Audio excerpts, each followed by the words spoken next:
60 రోజుల్లో మీతో ఇంగ్లీష్ అద్భుతంగా మాట్లాడిస్తాం. వెంటనే కాల్ చేసి జాయిన్ అవ్వండి. నమస్తే రమగారు. నమస్తే జయ. రమగారు, ఈ మధ్య మనం అన్ని సిరీస్లే, కాశీ మజిలీలు, విక్రమ బేతాళలు, ఇంకా అపూర్వ చింతామణి అంటే ఎప్పుడు అయిపోయింది అనుకోండి, బృహత్ కథలు ఇవన్నీ చెప్పుకుంటున్నాం. కానీ చిట్టి పొట్టి కథల్ని మిస్ అయిపోతున్నాం. ఇవాళ మంచి కథ చెప్తా. మొన్న కూడా ఒకటి చెప్పుకున్నాము, భార్యాభర్తల మధ్య అవగాహన. దాని మీద ఒక కథ. జనరల్గా భార్యాభర్తలు ఒకే మాట మీద ఉండటం, ఒకళ్ళ ఉద్దేశాన్ని ఒకళ్ళు గౌరవించడం కొంచెం తక్కువగా కనిపిస్తుంది జయ కదా. తక్కువ కనిపిస్తుంది. భర్త గారు ఏదో ఉద్దేశం చేస్తే ఇదే ఎప్పుడు ఇంతే, ఇలాగే చేస్తారు, అసలు ఒకనాడైనా నా మాట విన్నావా అని భార్య అంటుంది. ఎప్పుడు నీ గోలే నీది, నా కష్టం నిష్ఠూరం పట్టించుకున్నావా అని భర్తలు అంటారు. ఇది సహజంగా, లోక సహజంగా. అయితే బాగా అవగాహన ఉన్న ఒక భార్యాభర్తల కథ అని చెప్తాం. కథ చాలా డిఫరెంట్గా ఉంది, బాగుంది సరదాగా. దీన్ని చిన్నగా బ్రీఫ్గా 5-3 నిమిషాల్లో చెప్పేయచ్చు, పావుగంట కూడా చెప్పుకోవచ్చు. మనం పావుగంట చెప్దాం ఇవాళ. ఒక ఊళ్ళో ఓ రంగమ్మ రామయ్య అని భార్యాభర్త ఉన్నారు. కొంచెం కొత్త పేర్లు పెట్టండి రమగారు. పల్లెటూరు వాళ్ళ కథ కదా మరి. రాజేష్ అలాంటి పేర్లు ఎలా చెప్తాం? పల్లెటూరు వాడి పేరు రాజేష్ అని చెప్పలేకపోతాం కదా, అందుకని ఇదే చెప్దాం, ఇదే కరెక్ట్. సరే. రంగమ్మ రామయ్య. అయితే ఏంటంటే వీళ్ళిద్దరూ చాలా అన్యోన్యంగా ఉండేవాళ్ళు. ఏదో చిన్న సంసారం, వాళ్ళ రకంగా వాళ్ళు జీవించేవాళ్ళు. అయితే ఏంటంటే కొంచెం మంచి మాట చెప్పడం, సానుకూలంగా మాట్లాడడం వాళ్ళ పంథ. ఆ ఊళ్ళో ఏ భార్యాభర్తలు కొట్టుకున్నా వీళ్ళిద్దరే కాస్త మాట్లాడి, అబ్బాయితో ఆయన, అమ్మాయితో ఈవిడ మాట్లాడి చక్కగా సానుకూలపరిచేవాళ్ళు. భార్యాభర్తల తగాదాలు ఉండేవి కదా వాళ్ళ చుట్టుపక్కల. ఎవరైనా కొట్టుకున్నా ఏదో మంచి మాటలు చెప్పేవాళ్ళు ఉన్నంతలో. అయితే ఆ ఊరు రాజుగారు, ఆ జమీందారికి వీళ్ళ సంగతి తెలుసు. రాజుగారే, జమీందారు అన్నది రాజుగారు. వీళ్ళ సంగతి తెలుసుకున్నాడు ఆయన. ఇంతలో ఏమైందంటే అప్పట్లో ఏం జరిగేవి, వస్తు మార్పిడులు జరిగేవి. అవును. వస్తు మార్పిడి అంటే ఇప్పుడు ఏదైనా కొనుక్కోవాలంటే వస్తు మార్పిడి అప్పుడే కాదు, నాకు వచ్చిన రోజుల్లో కూడా మల్లెపూలకి వాటికి బియ్యము, ఒడ్లు అలాంటివి ఇచ్చేవాళ్ళం. కేవలం బియ్యం వరకే పరిమితం అయ్యేది కదా రమగారు, అంతకు మించి మార్పిడి జరిగేది ఏదో మినుములు కదండి. అదే పండిన వస్తువులు, అంతే. పండిన వస్తువుకి గేదెకి ఆవుకి కోడి అలాంటివి కూడా చేసుకునేవాళ్ళు. కొన్ని కోళ్ళు ఈ ఆవును తోలితే కొన్ని కోళ్ళు వెనక్కి ఇచ్చేటట్టు అలాంటివి జరిగే వస్తు మార్పిడి ఉండేది అప్పట్లో. అప్పుడు ఇప్పుడు కూడా కొన్ని చోట్ల ఉంది, చిన్న చిన్న పల్లెటూళ్ళల్లో అక్కడ ఉంటుందంటే ఎలా అనాలి, కోయవాళ్ళు, కొండవాళ్ళు, ఆ ప్రాంతాల్లో కోయలు, కొండలు, కొండ ప్రాంతాల్లో అలా ఉంది. అదే అప్పుడు మామూలుగా జీవితం కూడా అలాగే నడిచేది. అయితే ఏమైందంటే ఈ వస్తు మార్పిడిలో ఏం చేసేవాళ్ళట, మోసం చేసేసేవాళ్ళు. అమాయకుల్ని బాగా మోసం చేస్తున్నారని కొన్ని కేసులు వచ్చేవి రాజుగారి దగ్గరికి. అది కాకుండా ఈ భార్యాభర్తల తగాదాలు మొదట్లో బాగా వచ్చేవి, ఇప్పుడు రావడం మానేసినాయి. అవి బాగా ఉన్నాయి, ఇవి బాగా లేవు.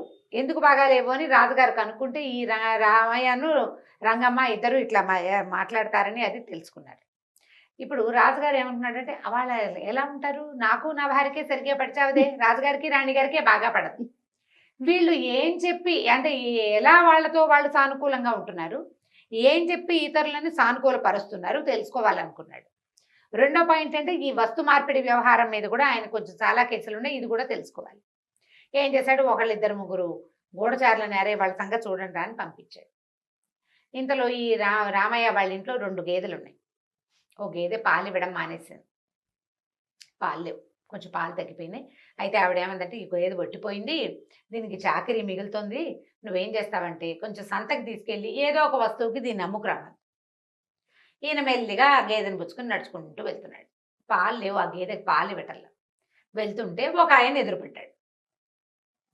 ఒక ఆయన ఎదురుపడి ఏమన్నాడు, ఏంటండి రామయ్య గారు పొద్దున్నే బయలుదేరారు, ఎండంతా నెత్తినేసుకుని వెళ్తున్నారు, ఏంటండి అన్నాడు. అనేసరికి ఆ గేదె పట్టిపోయిందయ్యా, దీన్ని అమ్ముకురమ్మా వద్దామని బయలుదేరాను అనేసరికి అతను అన్నాడు, అదేంటండి ఇవాళ పట్టిపోతే రేపొద్దున మళ్ళీ చూడు కడితే మళ్ళీ దూడ పుట్టదా, పాలివ్వదా, దాందేముంది అని అన్నాడు. అనేసరికి ఏమోనయ్యా మావిడి చాకరీ చేయలేకపోతున్నాను, అమ్మేమంది, సరే ఆమె పని చేయాల్సింది ఆమె కదా, ఆమె ఉద్దేశం ప్రకారం చేయటానికి నేను ఇట్లా చేసి బయలుదేరాను అన్నాడు. అనేసరికి అతని దగ్గర ఒక గుర్రం ఉంది, ఆ వచ్చిన వాడి దగ్గర. ఆయన అన్నాడు, ఏముందండి కావాలంటే మీకు ఏదైనా నాకు ఇవ్వండి, నా గుర్రం మీరు తీసుకోండి అనేసరికి ఈయన అనుకున్నాడు, ఓహో గుర్రమా బాగానే ఉంది, చక్కగా దర్జాగా ఉంటుంది, వాకిట్లో గుర్రం కడితే అందరికీ అబ్బో వీళ్ళింట్లో గుర్రం ఉందని చెప్పుకుంటారు, పిల్లలు ఎక్కడికైనా వెళ్ళినప్పుడు ఎక్కి తిరగడానికి హాయిగా ఉంటుంది, సరదాగా ఉంటుంది, పోనీలే, గేదెండి మాత్రం ఏం ముద్రిస్తుంది అని గేదెని ఇచ్చేసి గుర్రాన్ని తీసుకున్నాడు. సరే గుర్రం తీసుకున్న తర్వాత 4 అడుగులు వేసాక ఏమనుకున్నాడు, ఆయన గేదెను తోలుకెళ్ళిపోయాడు. కొంచెం 4 అడుగులు వేసిన తర్వాత ఈయన ఏమనుకున్నాడు, గుర్రం ఎలాగో ఉంది కదా, చక్కగా దీని మీద ఎక్కి స్వారీ చేస్తూ వెళ్ళొచ్చు కదా అని భావించాడు. దాని మీద ఎక్కబోయి దాన్ని చల్ అంటే చల్లలేదు గిల్లేదు, దానికి గుడ్డిదది, దానికి ఏం కళ్ళు కనపడవు. అందుకే వాడు అమ్మడానికి తీసుకెళ్తున్నాడు, ఈయన మోసం చేసేసాడు. అయ్యో రామా ఇలా అయిందే, ఏం చేస్తాను రా అని ఆ గుడిగుర్రాన్ని తోలుకుంటూ మెల్లిగా బయలుదేరాడు. వెళ్ళేసరికి అలా ఏమైంది, ఒక ఆయన ఎవరో కనపడ్డాడు. కనపడి ఒక బక్క చిక్కిన ఆవును తీసుకెళ్తున్నాడు. ఏంటండి అన్నాడు. ఏం చేయను ఆయన, గేదెని తీసుకెళ్తుంటే ఆయన ఎవరో గేదె బదులు గుర్రాన్ని అంట కట్టాడు, గుర్రమేమో గుడ్డిది చెప్పేసా అని చెప్పాడు. ఏం చేయను, సరే ఇంకా ఏం చేస్తాను, దీన్నైనా మార్చుకుందామని వెళ్తున్నాను అన్నాడు. వచ్చి ఆయన అన్నాడు, దానిదేముందండి, గుర్రం గుడ్డిదైతే మాత్రం కొంచెం అలవాటు చేస్తే అదే నడుస్తుంది. మా ఆవును చూడండి బక్క చిక్కిపోయింది, ఆహారం లేకపోతే అసలు ఎన్ని పాలు ఇచ్చేదోనండి, 6 మానికలు 6 సేర్ల పాలు ఇచ్చేసేది ఇది. అసలు దీని తల్లి, దీని పెదమ్మ, దీని తలుపు అమ్మమ్మ అన్నీ పాలిచ్చే ఆవులేనండి. ఆహారం పెట్టలేకండి, మంచి గడ్డి గాదం ఇవ్వలేక మా ఊళ్ళలో గడ్డి తక్కువండి. మా గడ్డి గేదెలు పాలిచ్చే గడ్డి కానీ ఆవులు పాలిచ్చే గడ్డి కాదు. ఆ గడ్డి తింటే గేదెలు తేడాలు కూడా ఉంటాయండి. ఆ బుంది ఆయన చెప్పాడు, మనం వినాలంతే. ఆ గడ్డి మా ఊళ్ళో ఉన్న గడ్డి బ్రహ్మాండమైన గడ్డి, అది గేదెలు తిన్నాయనుకో బాగా పాలిస్తాయి, ఆవులు తింటే పాలిపో, ఆవులకు సూట్ కాదు చూడండి అన్నాడు. అనేసరికల్లా అని ఏమన్నాడు, పోనీలే మీరేదో బాధపడుతున్నారు, ఆవును తీసుకుని ఆ గుర్రాన్ని నాకు ఇవ్వండి అనేసరికల్లా సరేననుకున్నాడు. సరే ఆవును తీసుకున్నాడు. ఆవును తీసి ఈయనేం ఆలోచించాడు, ఆవు ఎంచక్క, ఆవు చాలా మంచిది, ఇంటికి లక్ష్మి అంటారు, ఆవు పాలు ఆరోగ్యానికి మంచిది. ఏముంది, కాస్త గడ్డి కాదని పెడితే ఆవు పాలు ఇవ్వదు, చక్కగా పిల్లలకు కూడా కళ్ళకి వాటికి మంచిది, ఆరోగ్యం బాగుపడుతుంది, ఆవు ఉంటే కళగా ఉంటుంది ఇంటికి. 4 ఆలోచించుకున్నాడు. రేపొద్దున ఆవు గనక గేదె 2 దూడలు పెట్టింది అనుకో, ఒకటి కోడి దూడ అయింది అనుకో, అందులో చక్కగా ఎద్దు వ్యవసాయానికి పనిచేస్తుంది, లేదా గిత్త వ్యవసాయానికి పనిచేస్తుంది, బండి కొనుక్కోవచ్చు. బోల్డ్ ఆలోచించుకున్నాడు. ఆవుకి పిల్లలు పుడితే కూడా, పైగా దీనికి మంచి పాలసారు ఉంది, పాలసారు అంటే చాలు, పాల చాలు ఉంది, వీళ్ళ అమ్మమ్మ పెద్దమ్మ అని బాగా పాలిచ్చేవే, ఇది మాత్రం ఇవ్వకపోతుందా, పోనీలే బాగానే ఉందని ఆవును తీసుకున్నాడు. సరే 4 అడుగులు వేసాక ఏమనుకున్నాడు, పాపం ఆవు దీనంగా ఉంది, బక్కగా ఉంది, ఓపిక లేదు, కాస్త 4 గడ్డి పరకలు పెరుకొచ్చి దీనికి పెడదామని ఏం చేశాడు, ఆ పక్కన ఉన్న చేలో పోయి 4 అంత గడ్డి పీక్కొచ్చాడు. పీక్కొచ్చి సరదాగా దానికి పెట్టపోయాడు. తీరా చూస్తే తింటలా ఆవు దీనంగా చూస్తుంది బడికేసి. ఎందుకు తింటలేదా అని దాన్ని నోరు తెచ్చి చూస్తే ఆవుకు పళ్ళు లేవు, అందుకే అది తినక బక్క చిక్కిపోయింది. ఏం చేయాలి మరి, ఇప్పుడు ఈ ఆవును మార్చుకోవాలి. మళ్ళీ నడుస్తుంటే ఒకడు మంచి బలిసి అంత ఉంది మేక, ఆ మేకను పుచ్చుకొని నడుస్తూ కనిపించాడు. అప్పటికే ఈయన కొంచెం విసుగ్గా ఉంది. ఇప్పుడు 3 మార్పిళ్ళు అయినాయి కదా. సరే ఏమైంది, ఏమిటండి ఆవును పుచ్చుకొని బయలుదేరారు, ఏమిటి అది మాట్లాడుకున్నారు. ముందు గేదెని తెచ్చారు, గేదె కాస్త గుర్రమైంది, గుర్రం కాస్త ఆవైంది, ఆవుకేమో పళ్ళు లేవు అనేసరికల్లా పళ్ళు లేకపోతే బాగా కుడితి పెడితే సరిపోతుందండి, నా చూడండి కావాలంటే నా మేకను తీసుకుని మీ ఆవుని నాకు ఇవ్వండి అన్నాడు. అనేసరికి మేక బాగానే ఉంది. ఈయన ఏమనుకున్నాడు, ఓహో మేకపాలు చాలా మంచి ఔషధ గుణాలు ఉన్నాయి మేకకి, మేకపాలు కొన్ని అనారోగ్యాలు ఇస్తాయి. అవి ఆవు బక్కచిక్కిపోయింది, దీనికి ఎంత పెట్టి పోషిస్తే మాత్రం రేపొద్దున పిల్లది ఎలా ఏం పుడతాయో ఏం పుట్టవో, మేక మంచిది, మేకపాలు ఆరోగ్యానికి మంచిది, వాకిట్లో కట్టేస్తుంది. ఆవునైతే తీసుకెళ్లి తిప్పుకురావాలి, మేకేముంది దాని దారిని పోయి శుభ్రంగా అవి ఇవి తినొస్తుంది, దాన్ని ఏం తోలక్కర్లా గీలక్కర్లా కట్టేయక్కర్లా, ఇల్లు అలవాటైతే వచ్చి వాకిట్లో కూర్చుంటుంది, పాలు పిండుకుని తాగితే పిల్లలకు ఆరోగ్యం, బాగానే ఉందనుకున్నాడు. ఆ మేకను పుచ్చుకున్నాడు. అప్పటికి ఎండెక్కింది. ఆ మేకను పుచ్చుకొని ముందుకెళ్తున్నాడు. పుచ్చుకునేసరికల్లా ఏమైంది, ఇంతలో ఒకడు మంచి కోడి పుంజును పుచ్చుకెళ్తున్నాడు. వాడు వెంటబడి, అయ్యా ఈ మేకతోటి ఏం చేస్తారండి, మేకతోటి ఏం చేస్తారండి అని అడుగుతున్నాడు. కోసుకు తింటాను రా, ఏం చేస్తాం అన్నాడు విసుగ్గా. మేకను ఏం చేస్తారు, అదే కదా అల్టిమేట్గా జరిగేది. అది సరికల్లా అయ్యో కోసుకు తినేటట్టు మేకను ఎందుకంటే చూడండి బ్రహ్మాండమైన కోడి పుంజు, మేక ఏం చేస్తుందండి పిచ్చి మేక, కోడి పుంజు అయితే తెల్లారేసరికి లేపేస్తుంది, పైగా మన పుంజు జాతైన పుంజు, తెల్లారకుండా లేపేస్తుంది. ఎవరైనా వాళ్ళు దొంగలు వాళ్ళు వస్తే మనకు ముందే చెప్పేస్తుంది, అరిచి కేకలు పెడుతుంది, కొకరుగా అంటుంది కదా.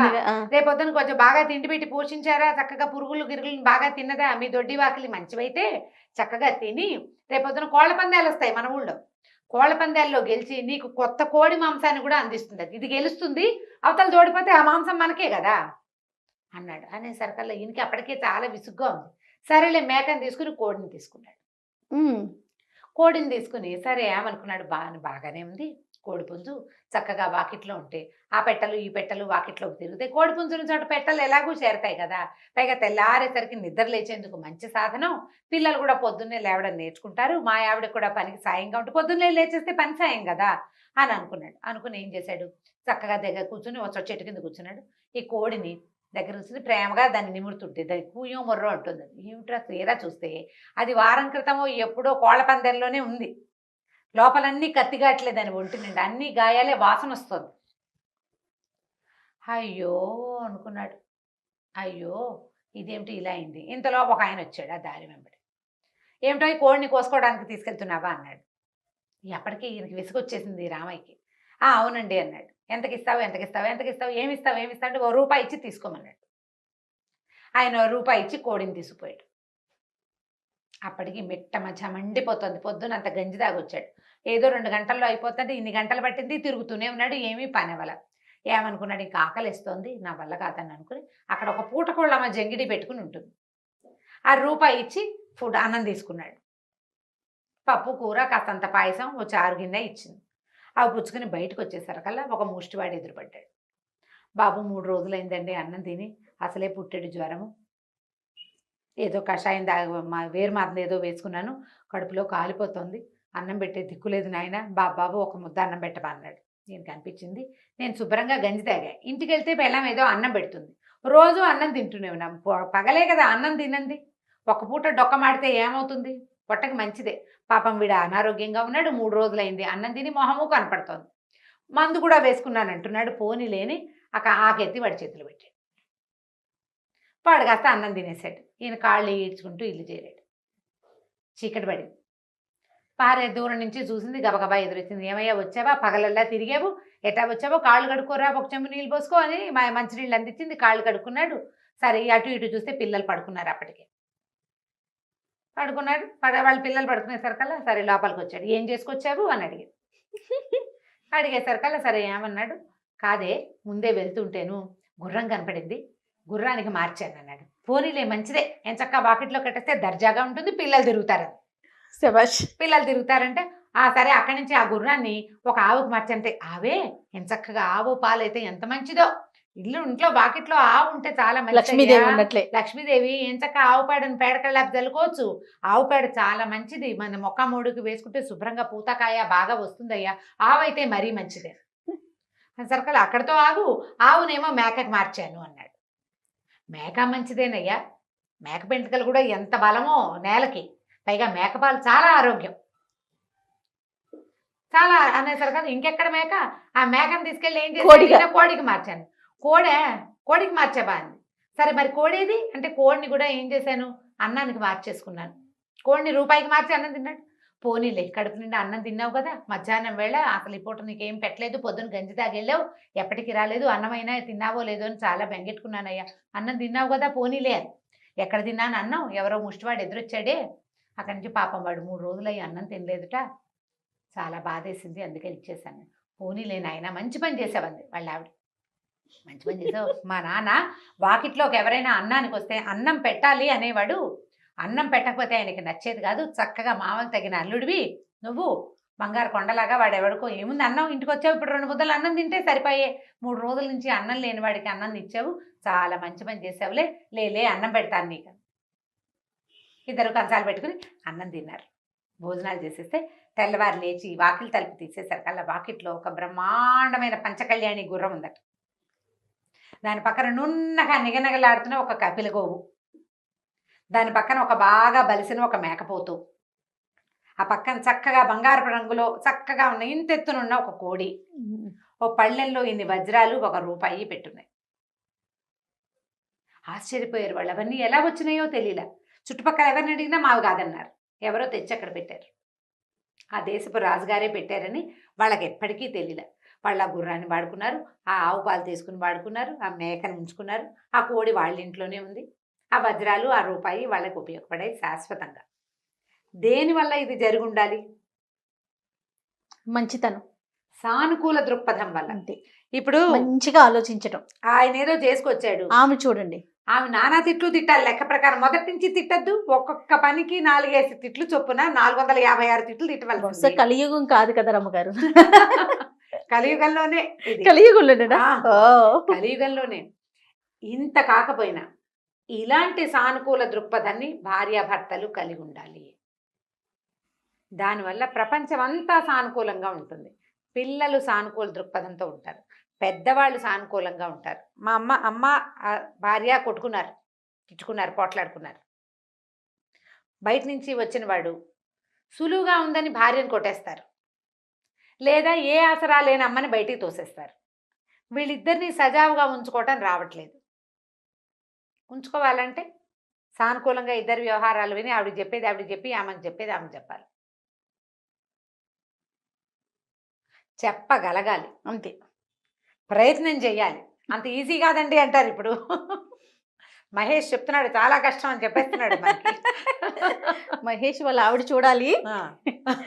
ఓహో నువ్వు ఇలా చెప్తున్నావా రమ్మగారికి నువ్వు జయాకి అనేసి అనుకుంటుంది. అంటే అప్పుడు ఆయన ఏం చెప్పట్లేదు, ఇది ఒకటేగా చెప్తున్నాడు, చాలా కష్టం అని చెప్తున్నాడు. చాలా కష్టమే, కానీ సానుకూల ప్రయత్నం దృక్పథం జరగాలి కదా. ఉంటే ప్రతి చోట గెలుస్తాం మనం, ప్రతి చోట గెలవగలుగుతాం. మనకు ఆ దృక్పథం ఉండాలిగా ముందు. వీడి మాట నేనెందుకు వినాలి అని, దీని కష్టం నేనెందుకు అర్థం చేసుకోవాలని ఈ రెండు భావాలు ఉంటే కుదరదు.